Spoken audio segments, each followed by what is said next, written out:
Irmãos e irmãs, nós temos aqui dois princípios importantes para pontuar com vocês nessa noite. O primeiro deles é que nós administramos o que é de Deus. E Jesus nessa segunda parábola deixa isso muito claro. E como administradores, nós nos colocamos como aquele que é escravo, que é o servo do Senhor, que não tem posse nenhuma, mas no entanto, ele tem todos os bens do seu Senhor para administrar. Quando nós nos lembramos de Gênesis, é exatamente isso também que Deus faz, né? Ele cria o ser humano e fala assim: todas as coisas debaixo, né, na terra, no mar, em todos os lugares estão sob administração de vocês. Vocês vão usar bem desses recursos e eles vos fará bem também. Então, Jesus nessa parábola, ele está dizendo que não mudou esse princípio, tudo é de Deus, mas Deus colocou tudo em nossas mãos para que administremos. Deus colocou tudo em nossas mãos para que nós possamos usufruir como povo. Até aí está tudo bem. E ele então fala, qual que é o jeito certo? Se nós que somos aquele mordomo, aquele administrador fiel, o que a gente vai fazer com esses recursos? Nós vamos usá-lo para viver bem com todos os nossos irmãos. Você prestar atenção no texto, vai dizer assim: a quem o Senhor confiará seus conservos para dar-lhes o sustento a seu tempo. De modo então que os recursos de Deus dado a alguém, é para que esse alguém possa favorecer todos os seus conservos, todos os seus iguais, todos aqueles que vivem com ele e que estão sob aquela administração, que não receberam os recursos que aquele mordomo recebeu. Então toda a vida, né, que está debaixo do poder daquele senhor, agora colocado sob a administração daquele mordomo, deve ser cuidada por aquele mordomo. A responsabilidade é daquele mordomo, porque o Senhor colocou os seus bens nas mãos dele. Esse é o primeiro princípio que nós precisamos aprender, ou seja, os recursos que nós temos, né, sob a nossa administração desse mundo, não são nossos, é de Deus. Mas Deus colocou em nossas mãos para que a gente possa, portanto, administrá-lo a fim de que todas as pessoas que estão ao nosso redor, na nossa casa, na nossa igreja, nos nossos relacionamentos, e aqueles que são tidos como pequeninos pelo Senhor na Bíblia, possam também ser supridos da abastança ou da parte que nos foi cabida pelo Senhor. Isso é muito importante, porque o segundo princípio que nós então observamos a partir desse primeiro, é que a questão do dinheiro em si não é o problema. Aliás, se vocês fizerem uma pesquisa na Bíblia, a Bíblia vai falar muitíssimo sobre o dinheiro. Afinal de contas, toda a sociedade, ela organiza-se em torno do dinheiro, né? A partir do momento em que ele foi inventado, e antes ela era troca, mas a partir do momento que a moeda foi inventada, tudo se passou a negociar a partir dela. Então o problema não é o dinheiro, o problema é a administração. O problema não é o recurso que é colocado em nossa mão, o problema é de que maneira nós o administramos. E hoje nós vamos aprender isso e aprender princípios com a palavra de Deus que nos ensinam a administrar bem, a sermos bons mordomos, a sermos bons administradores. O tema é tão vasto na Bíblia que eu separei apenas 4 textos aqui para falar disso, e tantos outros de repente você pode ter aí consigo. O primeiro deles está lá em Timóteo 6,17, que vai dizer assim: ordena aos que são ricos no presente mundo, que não sejam arrogantes, nem ponham sua esperança na incerteza da riqueza, mas em Deus, que de tudo nos provê abundantemente para a nossa satisfação. Então, aqui o texto bíblico já traz para nós uma maneira que não é a maneira bíblica de administrar. Nós não administramos só para o nosso próprio proveito, Mas à medida que não nos tornamos soberbos, à medida que não colocamos a nossa esperança na incerteza do dinheiro, diz o texto, ou seja, à medida que a gente volta para a parábola de Jesus, que diz, ele deve servir a seus conservos com esses recursos do seu Senhor. Então o texto vai dizer aqui, né? Ou seja, focando em Deus, tudo é Ele quem nos proverá abundantemente, né, para nossa satisfação. Então a primeira questão que nós devemos colocar aqui então é, nós não podemos colocar o nosso coração no dinheiro. E aí tem aquele versículo lá de Mateus, né? Diz, aonde está o teu coração, aonde está o teu tesouro, aí está o teu coração.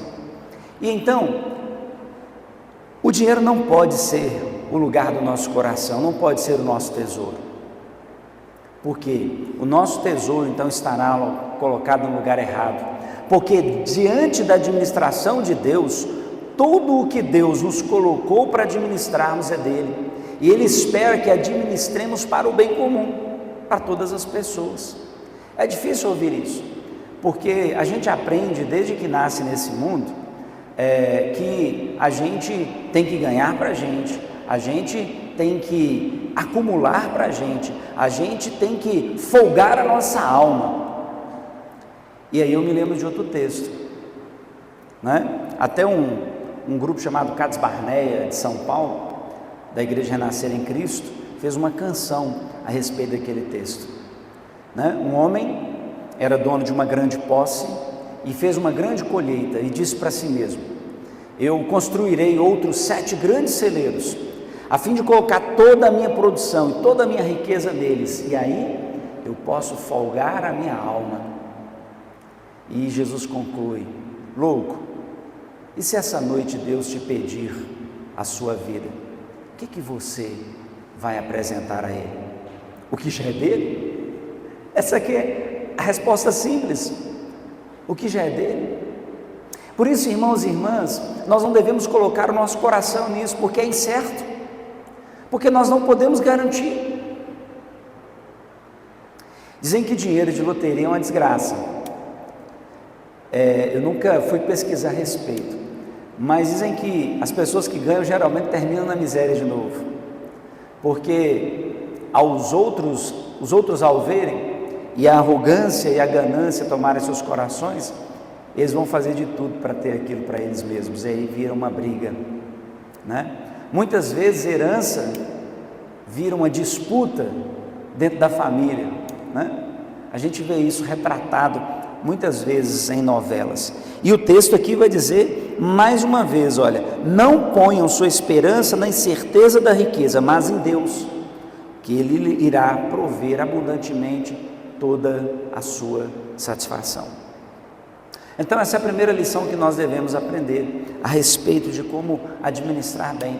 Nós administramos não a partir da nossa ganância ou apenas focando em nós mesmos, mas Deus nos coloca suas riquezas, seus recursos em nossas mãos para que administremos para o bem comum, porque Ele então estará continuando a nos prover em todas as coisas.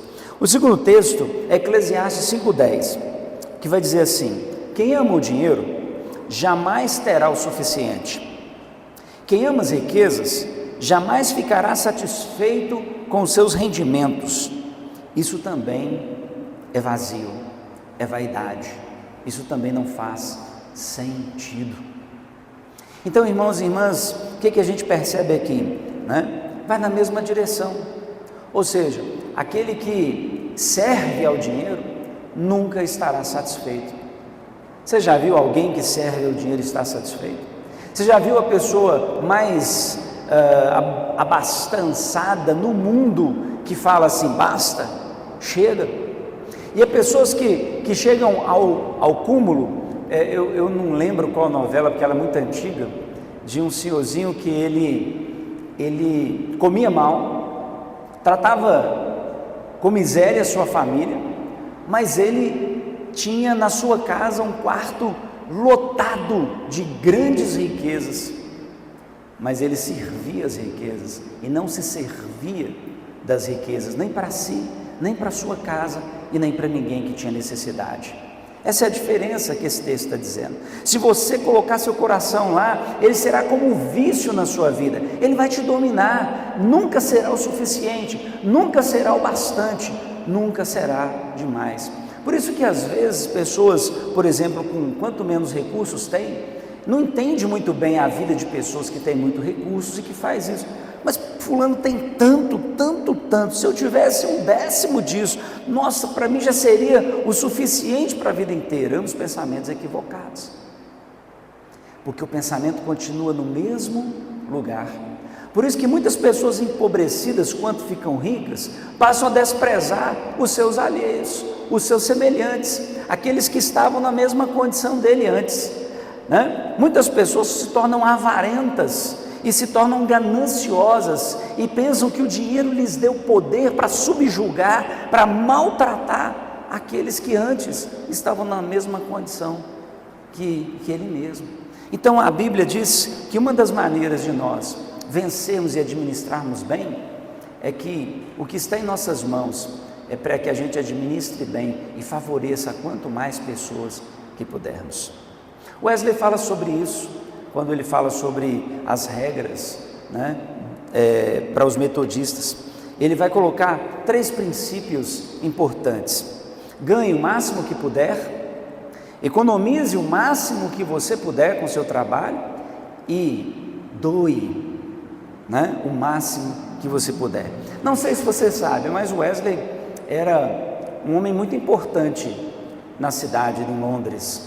Ele era um professor-mor da Universidade de Oxford, um professor doutor, né? Chegou ao último lugar dentro daquela universidade, e ele registra que aquilo que ele ganhava lá quando ele começou, e que era muito pouco dentro do lugar que ele estava, quando ele chega ao auge da sua carreira, ele vivia com o mesmo recurso do começo, e utilizava todo o resto, né, para então favorecer a vida das outras pessoas.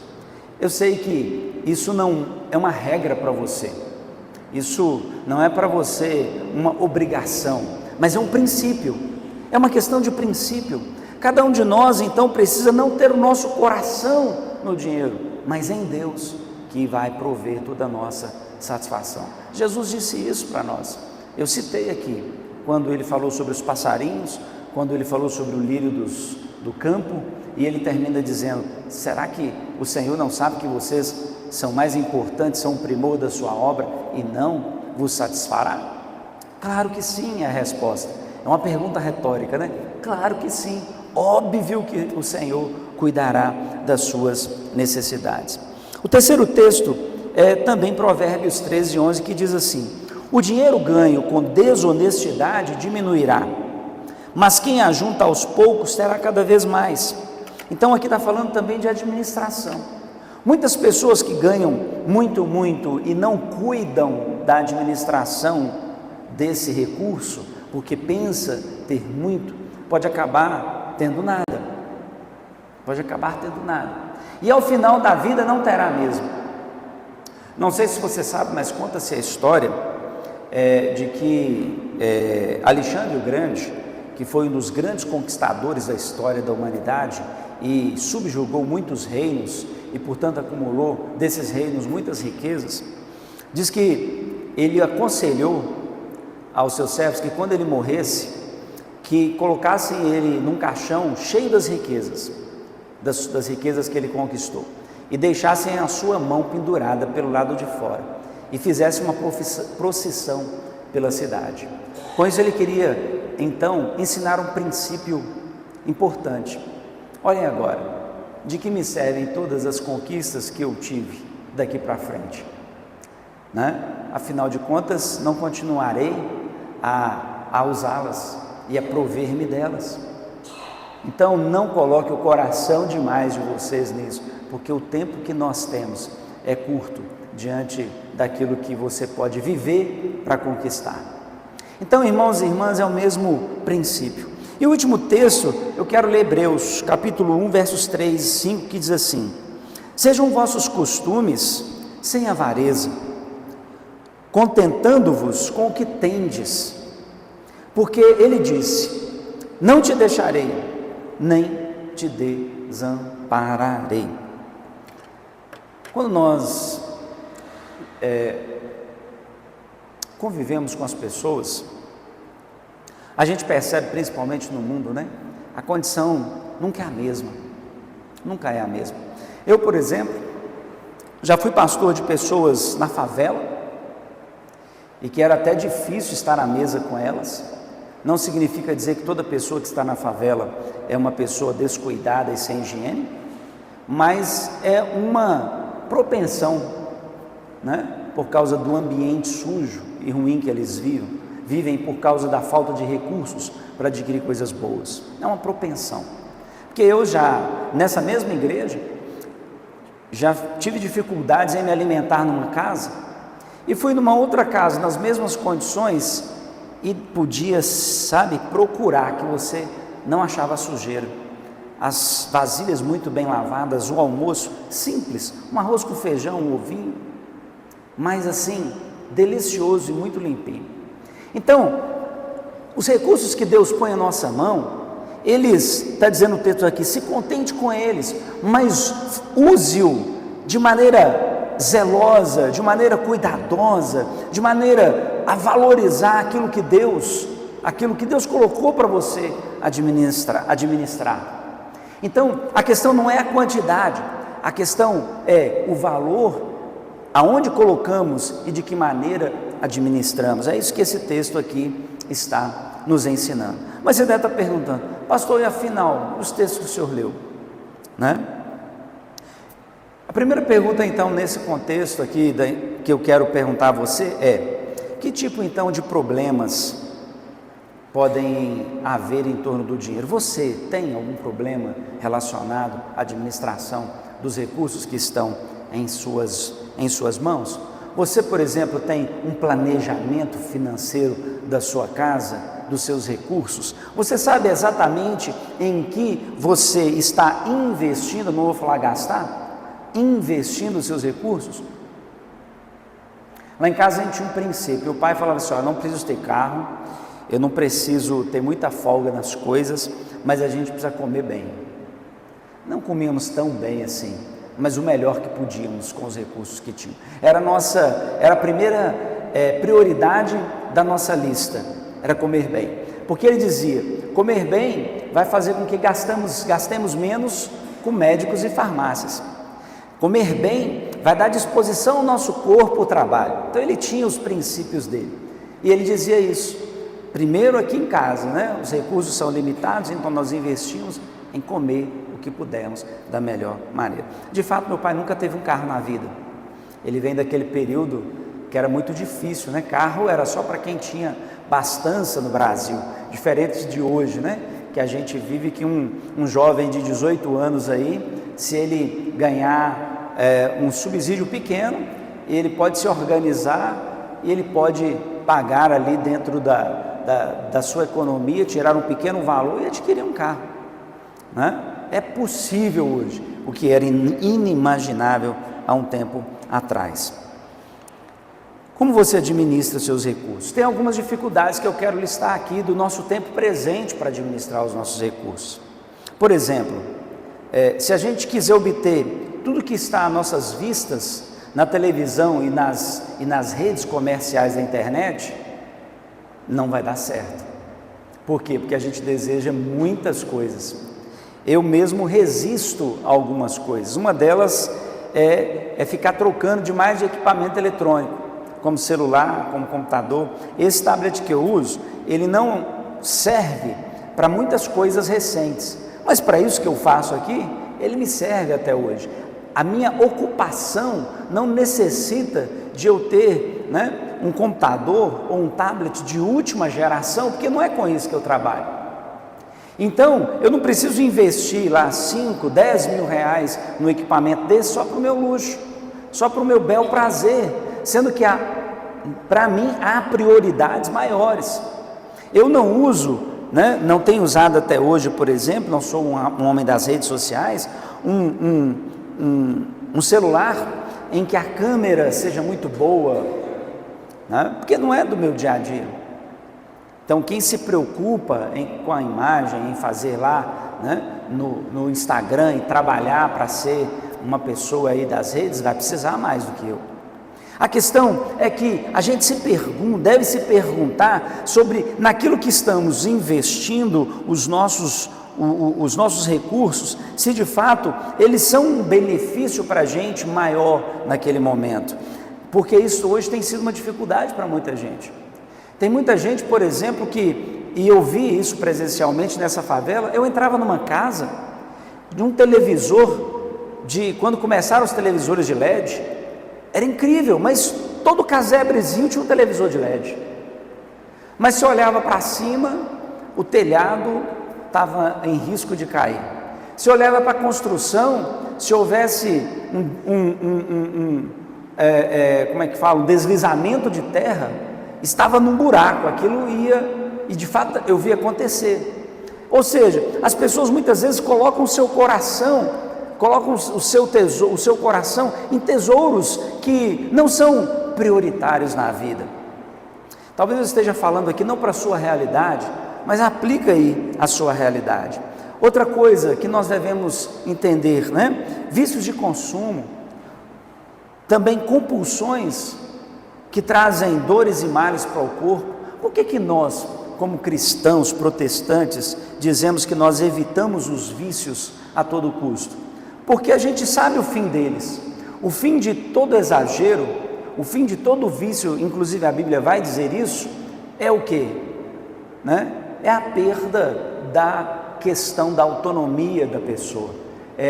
Ela não mais governa-se a si mesma, não governa mais sua mente, não governa mais seu corpo, mas aquele vício que ela passou a desenvolver. Hoje a gente sabe que a gente lida com vícios de toda natureza na vida, vícios relacionados, por exemplo, tanto a substâncias entorpecentes, né, como tabaco, bebida, drogas, e que há pessoas com muitos recursos financeiros que acabam se perdendo nisso e não usufruindo dos recursos, né? Consumismo potencializado pelas novas necessidades geradas pelo mercado, que eu citava há pouco, é uma outra questão muito séria, porque de 6 em 6 meses, cada prestadora de serviço ou empresa lança um novo produto e diz: o seu anterior agora não vale, e aí te vende, né, toda uma satisfação e uma fantasia em torno daquilo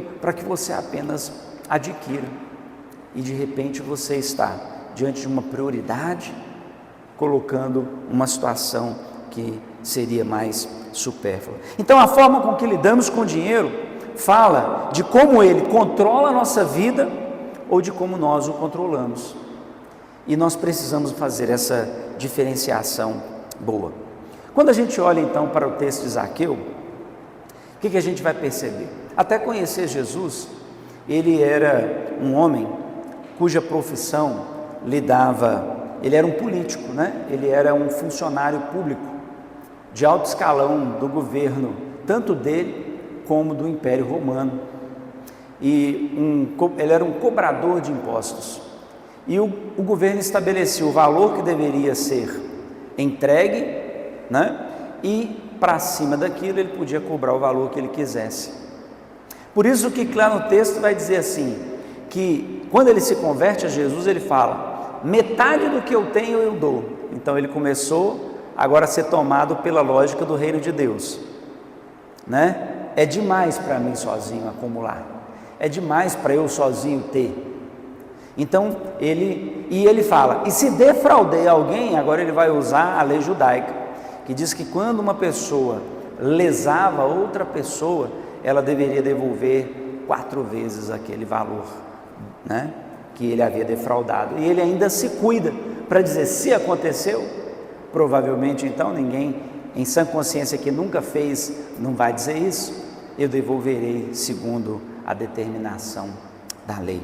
Ele então se torna uma pessoa de um novo caráter ao lidar com o dinheiro, ao lidar com os seus próprios recursos. Isso acontece aonde? Exatamente quando ele se torna uma nova criatura em Cristo, exatamente quando ele passa de viver apenas com a mentalidade que ele aprendeu nesse mundo e passa agora a ser tomado por uma mentalidade de Deus, de um administrador, de um mordomo conforme a vontade de Deus.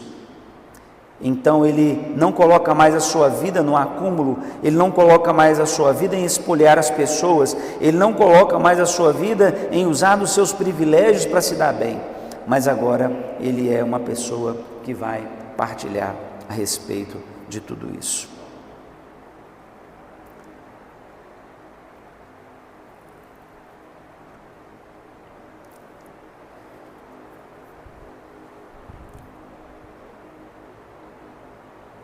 Eu quero dizer também que existem hoje muitos recursos para você utilizar para aprender a lidar com o seu dinheiro, né? Se você for na internet digitar, e eu fiz isso para verificar, vai vir para você um monte de sugestão, por exemplo, de tabelas, né, de orçamento familiar, para você se organizar, e algumas bem detalhadas, até chatas, né? Existem também consultores profissionais. Até recentemente, né, a Yasmin trabalhava nessa área em um banco, né? Ela era como se fosse corretora dos recursos financeiros das pessoas para que elas pudessem fazer os investimentos dos seus recursos. E então existem livros, e eu quero apenas dar para vocês aqui uma sugestão. Existe um livro chamado Três Regras Simples, em que Ruben Ben Job vai trabalhar aquelas 3 regras de Wesley e demonstrar como elas estão atuais nos nossos tempos de hoje. Eu quero terminar com o último tópico também, dizendo que a boa administração dos recursos que Deus põe em nossas mãos está relacionada à vida de santidade. E esse é um tema caro para nós metodistas, e principalmente no contexto do mundo que a gente vive hoje. A santidade tem a ver, ela está relacionada à mudança do caráter da pessoa. E o caráter da pessoa diz quem ela é, não diz o que ela tem. Diz, na verdade, o que de fato, aonde está o tesouro, aonde está o coração dela. Por isso que certa vez Jesus diz assim, que o importante é que do nosso interior fluam rios de águas vivas. O que Jesus estava dizendo isso? Que o mais importante é de fato quem somos, que o mais importante de fato é o que Deus gerou em nós pelo Espírito Santo. E quando nós então colocamos, né, as coisas de Deus em nossa vida, nós passaremos então a não nos deixar controlar pelo dinheiro, mas nós estaremos usando da melhor maneira possível, focando no bem comum, focando nas coisas, nas prioridades relacionadas à vida, né? E não naquilo que na verdade se traduz apenas por consumo. E eu então quero terminar fazendo algumas perguntas para você olhar a sua própria vida e perceber assim, eu tenho crescido na minha vida financeira a fim de que eu prospere, as pessoas que convivem comigo prosperem, a fim de que a igreja de Deus aonde eu pertenço prospere. Você tem problemas? Se você tem, procure ajuda. Como eu falei, há diversas maneiras da gente mudar esse curso. Segundo, faça um planejamento de vida familiar e financeira. É muito importante. Porque você não vai alcançar nenhum alvo se você não fizer, né? Que hoje em dia o mundo mudou. Exemplo, antigamente a gente fazia carreira num lugar só. Então nós temos algumas pessoas aqui, né? Nós temos o Marcelo, que fez sua carreira basicamente na escola, né? A Cida também fez isso, mas hoje não. Os jovens hoje, eu já falei isso aqui, eles querem aliar bem-estar no trabalho com também a condição de crescer naquele trabalho, no trabalho, de modo que eles não estão preocupados com a garantia de fazer uma carreira dentro de uma empresa. Só que isso também traz uma situação, se você não planejar bem, você pode de repente, como eu tenho alguns amigos, chegar no final e perceber que você vai passar aperto. Isso tem acontecido no pastorado. Vocês sabem que eu sou um supervisor aqui da rede, da nossa região, da região sul de Brasília. Eu tenho algumas situações muito difíceis com pastores, porque nós temos um recurso que a igreja recolhe para nós, chamado de pecúlio, que ele equivale ao fundo, como é que vocês chamam? Que é recolhido... Não, fundo de garantia, aquele FGTS, de garantia, né, que tem garantia para o final da vida. E você só pode tirar lá, de vez em quando o governo deixa você tirar para você consumi-lo, em algumas coisas que você julgar importante. Mas, no nosso caso, para que esse recurso? Ele só pode ser tirado para investimento em imóvel. Só que as últimas administrações nacionais criou o que a gente chama de jurisprudências. Começou a liberar para outras coisas, e o que aconteceu? Liberou geral.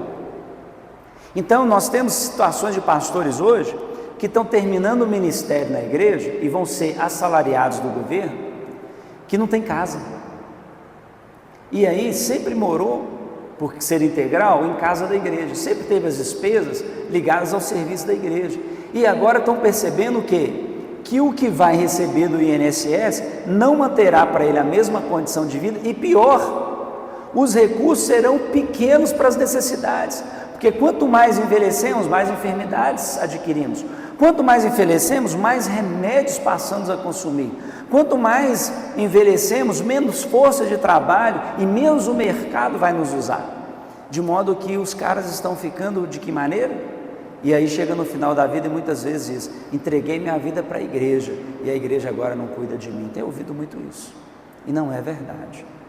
A verdade é que não administraram bem seus recursos durante muitos anos do seu ministério.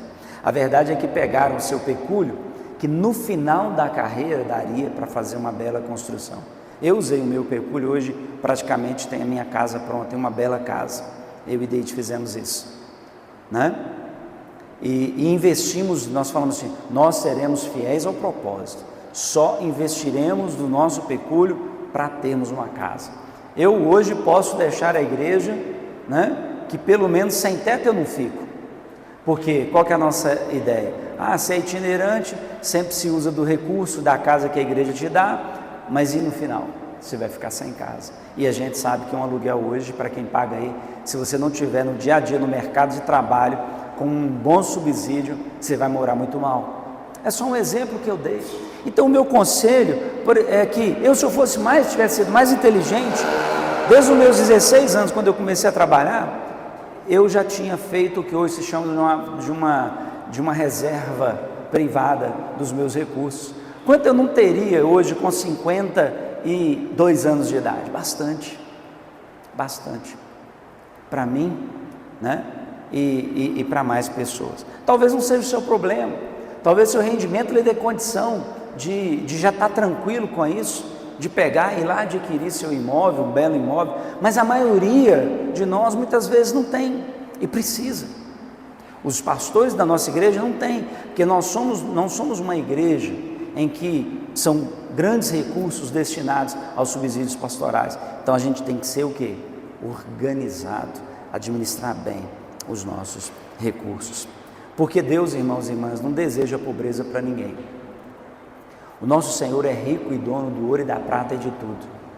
O que acontece nesse mundo é que a avareza, o que acontece nesse mundo é que a lógica de acúmulo faz com que grande parte tenha muito pouco e sirva a quem muito pouco e tem muita coisa. Essa é a lógica do mundo em qualquer sistema, em qualquer organização. E nós do reino de Deus, que vivemos num mundo de propriedade privada, precisamos tanto cuidar do nosso próprio sustento, como também, né, sempre termos um olhar generoso, como o olhar do nosso Deus para com o nosso próximo e para com a missão de Deus. Eu termino dizendo que nós cuidarmos bem do dinheiro, não permitirmos que ele seja senhor da nossa vida, mas permitir que ele seja utilizado como a palavra de Deus nos orienta, nós teremos recursos para todas as coisas. Teremos recursos para todas as necessidades que tivermos e ainda poderemos ser generosos. Poderemos ser generosos com a vida da igreja, com a vida do nosso próximo e com a vida da nossa família.